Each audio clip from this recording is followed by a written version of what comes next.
Welcome to Hacking Your ADHD. I'm your host, William Kerb, and I have ADHD. On this podcast, I dig into the tools, tactics, and best practices to help you work with your ADHD brain. Hey team, this week we're going to be discussing challenges of managing ADHD within a relationship where both partners have ADHD, and how that can lead to the amplification of symptoms and the struggle to maintain routines and tools. We'll also be diving into the potential difficulties of managing ADHD later in life, but also how we can lean into the strengths that we already have developed to really thrive with our ADHD.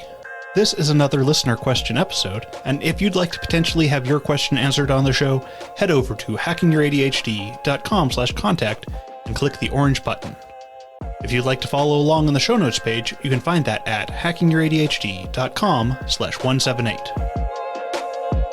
It's important to me that the supplements I take are of the highest quality, and that's why for the last 7 years I've been drinking AG1.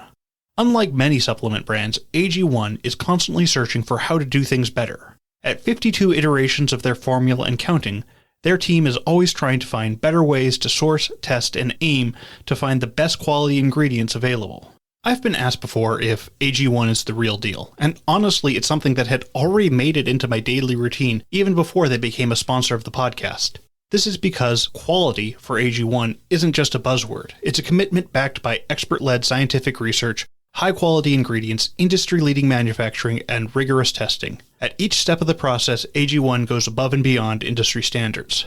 And AG1 is easy. I can adjust it to fit into my schedule where it works best. And honestly, with my brain, lowering that bar to get started on a habit is one of the most important aspects.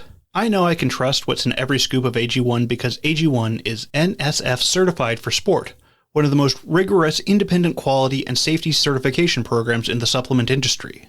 Taking care of my health shouldn't be complicated, and AG1 simplifies this by covering my nutritional bases and setting myself up for success in just 60 seconds, which is always important for me because it can be hard to get those healthy options in my diet every day. AG1's ingredients are heavily researched for efficacy and quality, and I love that every scoop also includes prebiotics, probiotics, and digestive enzymes for gut support. I've partnered with AG1 for so long because they make such a high-quality product that easily has worked its way into my daily routine. So, if you want to replace your multivitamin and more, start with AG1.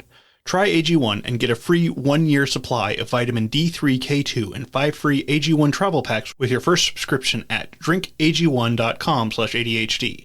That's drinkag1.com/ADHD. Check it out. If you'd like to follow along on the show notes page, you can find that at hackingouradhd.com/177. I also wanted to let you know about the Hacking Your ADHD newsletter, Any and All Distractions. And that's what this newsletter is all about. The things that have caught my interest over the past week that I think also might be interesting to you. In it, I bring you the top things of the week that have caught my attention from the world of ADHD and beyond. If that sounds like something you'd like in your inbox, just head over to hackingouradhd.com/newsletter and sign up. All right, keep on listening to find out how to teach an old dog new tricks.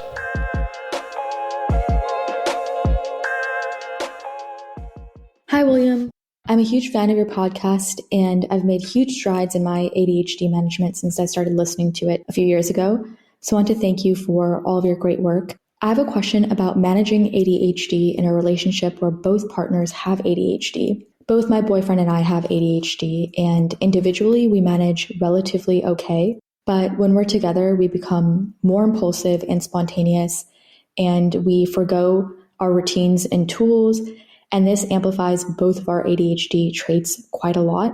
For example, I typically go to bed at a reasonable time, but I struggle with mornings. My boyfriend tends to stay up late, but he wakes up without a problem. So together, our pattern just gets worse in both directions. We go to sleep later and wake up later than either of us would on our own, which makes it harder to do anything the next day. And in general, when we're together, we have this sort of free-spirited abandon that lacks the reality checks that a non-ADHD partner or friend would naturally impose. And eventually it spirals into anxiety and disorganization for the both of us because we aren't using our tools that we've been using for a very long time. So I'm wondering how we can temper our impulsiveness, have some ways to check ourselves when we're getting carried away, and find a balance. Thank you. Thanks so much for your question. This is actually something that I deal with myself, as my wife also has ADHD, and I get how the symptoms can often compound with each other. One of the things that we found helpful is working at keeping each other accountable, although always in a non-judgmental way. It starts with the acceptance that both of us have ADHD and that our ADHD can manifest in different ways. So it's never helpful to have stuff like, well, I can get out the door on time, and I also have ADHD. We're all going to struggle with different things, and it's important to acknowledge that just because we don't have a particular ADHD struggle, that doesn't mean our partner won't have it as well. And while it doesn't sound like you're dealing with that particular issue here, it's worth mentioning. So, with that said, it can be helpful to have your partner be able to remind you of the tools and tactics that can help you get through whatever it is you're going through. I think the bedtime example is great because it can be incredibly hard to get to bed on time, especially if you're doing something like binging a new show together. I know I've definitely had that issue where I know it's time to head upstairs and start getting ready for bed, but that last episode ended on a cliffhanger and my wife asks, well, should we do just one more? Like you, I'm the one more likely to be going to bed on time, while it's harder for my wife to stop whatever she's doing. But this is also something we've discussed, so my gently nudging at bedtime that it's time to start heading up to bed is generally fine. Although, strangely, the fact that I'm the one responsible for that leads me to be better at making sure when bedtime comes around and that we're following through on it. When it's just me by myself, I find it much harder to enforce that bedtime. If you can work on creating that kind of structure together, it makes it easier for both of you to follow through because it creates a shared accountability. But again, it needs to be something that you should decide on together, because otherwise it just becomes one partner nagging the other, which no one wants. Now, for staying on track with these things, we're going to want to be implementing a lot of our typical tools. Phone reminders are great here, and so are other visual reminders like whiteboards and calendars where you can both see what the plan is. This is also a great place to implement a system of checking in with each other to help assess how you're feeling and what each of your intentions are for the evening. One of the natural impulses that we have here is to try and lock things down, to create a mentality that we're going to set this plan and keep to it no matter what. But this is a solution that is sure to backfire. We need flexibility in our plans because we know things are going to come up.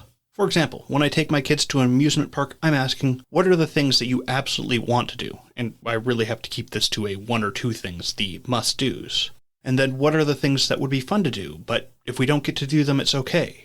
And what are the things that we don't care about doing? It's important to know these things when I'm creating this plan of what we're going to do, and we can do this when we're planning with other people as well. With this information, we can create a plan of what we want to do, but we don't have to create a strict outline of what's going to happen. With both partners having ADHD, it's better to create a loose outline, the guidance of a plan, so that you have a sense of what you want to do, but the flexibility to follow things that are an interest to you at the time. It's important to be setting realistic expectations for each other as well as realistic expectations of what's going to be like when you're there together. And you certainly don't want to be stifling the fun part of your relationship and killing the impulsivity. Finally, I want to go back to this idea of creating check-ins because this is something that you can do throughout the day.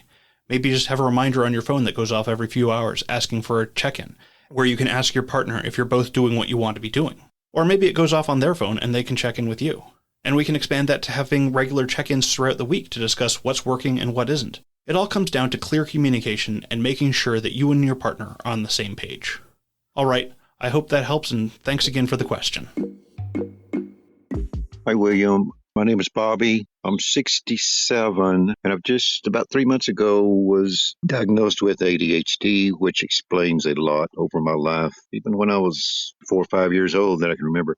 I really, really enjoy your podcast. It seems to be the best one I've found. I've found several, but they just kind of seem to be junk. And you have ADHD, and the things that you say just really hit home with me at 67 years old. All these things, I've dealt with this, and I've found ways to compensate. So now, how much better can I get at this age? Is that going to be a lot harder than when you're younger, and then you can kind of start building new habits? Or is it like can't teach an old dog new tricks? That's all I had. Thank you, and keep on. Hey, Bobby, thanks for the question. As you said, getting that diagnosis makes you look back and go, oh, well, that explains a lot. And I imagine at 67, there's even more of that than I experienced. So to just answer your main concern off the bat, yeah, even at 67, there is a lot of room to grow with your ADHD. So congratulations on that diagnosis, because it means there are a lot of things that you can start working on. As you've mentioned, you've already developed a lot of coping mechanisms for your ADHD. I mean, you'd have to. But it's also important we look at what these coping mechanisms are compensating for and how they're doing it. One issue that can crop up with coping mechanisms that naturally develop is that while they do tend to solve a problem, they don't always do so in healthy ways. For example, to compensate for how late I tended to be, I've overcorrected into developing anxiety over the amount of time I have left in a task. While it does help keep me from being late, it also isn't a great way to work when I'm checking the clock every few minutes to make sure that I'm not losing track of time. When I can just set a timer for when I need to start transitioning to the next task, I have less anxiety and I can better focus on the tasks that I'm currently doing. Of course, not all of the strategies we developed are going to be maladaptive. I've used body doubling techniques to get things done for years before I had my diagnosis, so it's important to try and figure out which of these coping mechanisms are actually working with your ADHD and which ones are working despite your ADHD, and to also work on trying to identify the maladaptive ones. You also had the question of whether or not this process would be harder for you than someone getting a diagnosis at a younger age, and that's a tricky question to answer. I feel like there are absolutely going to be some aspects that are easier and some that are going to be harder. At 67, I imagine there's a lot more freedom in your life to pursue some of these things because you aren't also going to be juggling school, and I'm assuming you also don't have young children to take care of. So there will be some flexibility in how you can pursue building new habits. But, of course, having that freedom can also be a bane for ADHD. Because while the structure of school can be hard with ADHD, it does give structure to your day, which can also be helpful. Funny how that works, huh? So, it won't be clear-cut, easier, or harder, but it certainly will be different. But what won't be different are some of the areas that are important to focus on in your ADHD management. And in particular, I think the most important one after diagnosis is acceptance of your ADHD. While it's easy to go, well, yeah, I have ADHD, the acceptance piece is about understanding where our strengths and limitations lie. I still have days where I question why certain tasks are so hard for me. And then when I think about it for a minute, the light bulb goes off and I remember, oh, that's my ADHD that's making things so hard. And that if I want to do that thing, I'm going to have to attack the problem with my ADHD in mind. What's going to be important here is setting realistic goals and giving yourself a lot of self-compassion. You've had 67 years of looking at yourself one way, and while the diagnosis helps put things into perspective, it's also going to take some time to get used to. It sounds like you're already on the right path by looking for resources and finding ways to utilize new tools. All right, hope this helps. Thanks for the question.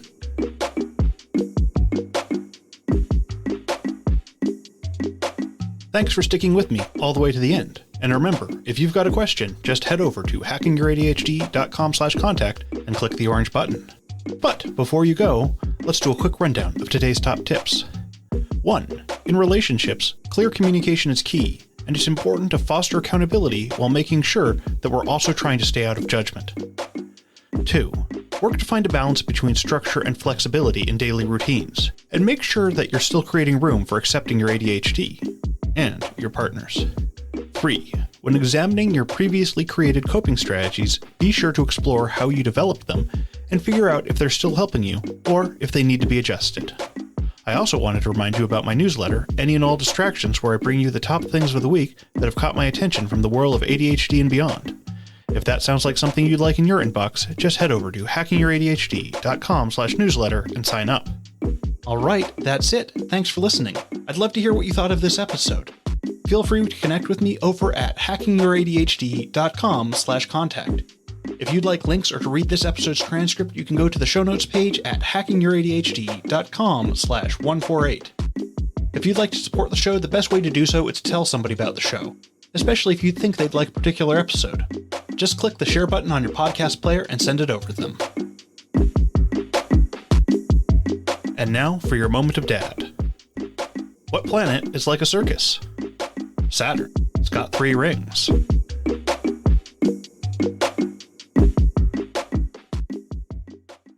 Marketing is hard. But I'll tell you a little secret. It doesn't have to be. Let me point something out. You're listening to a podcast right now, and it's great. You love the host. You seek it out and download it. You listen to it while driving, working out, cooking, even going to the bathroom. Podcasts are a pretty close companion. And this is a podcast ad. Did I get your attention?